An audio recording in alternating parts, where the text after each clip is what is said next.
Hi, everyone. This is Professor Bowen-Moore. This video is a quick demonstration on how to wrap text around an image and to address an issue for putting type on top of an object that is trying to wrap text.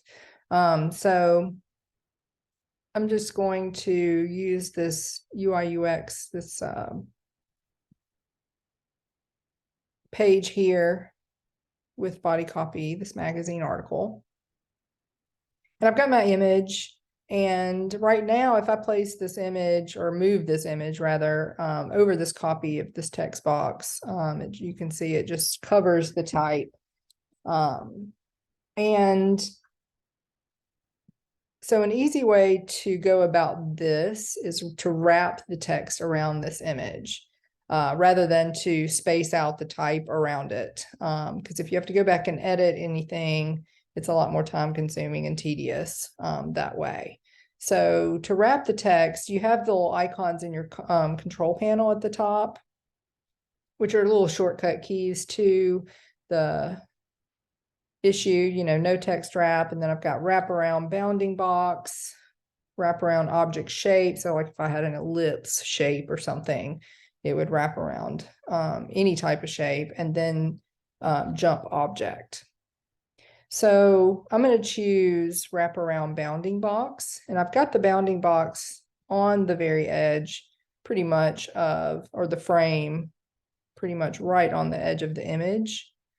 So I've got it nice and snug. So I can click that, or you can go to Window, Text Wrap, and you've got a window here also. And this will allow you to adjust the spacing around. So you don't want the type to be right up against this wrap or the image. So we want to also add some space. So I'm going to choose wraparound bounding box. And as you can see, the type immediately jumped, and you'll see around the bounding box is an extra blue line.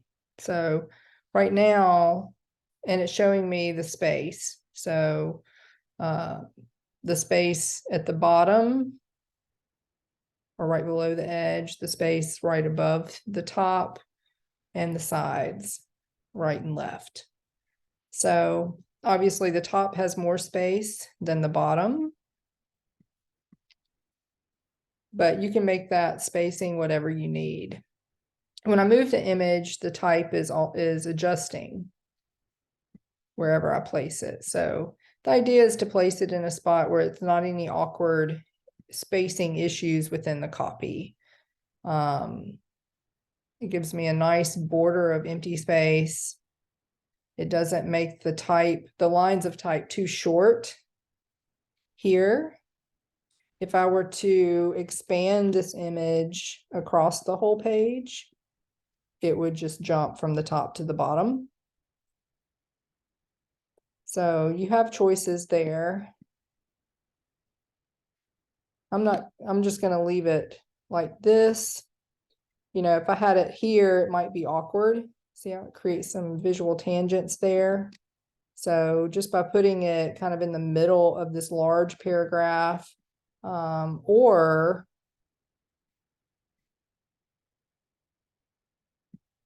you can kind of play with it to make it work. All right. And I've got a caption for this photo. So you can also create text wraps with text boxes as well. So I could also explore putting this on below the image. And obviously the text would wrap even more. I kind of like the idea of putting this on the image right up here in this negative space. So because this image is wrapping, sometimes it will not let you see the type because it's trying to wrap the type in the text box on top of it as well.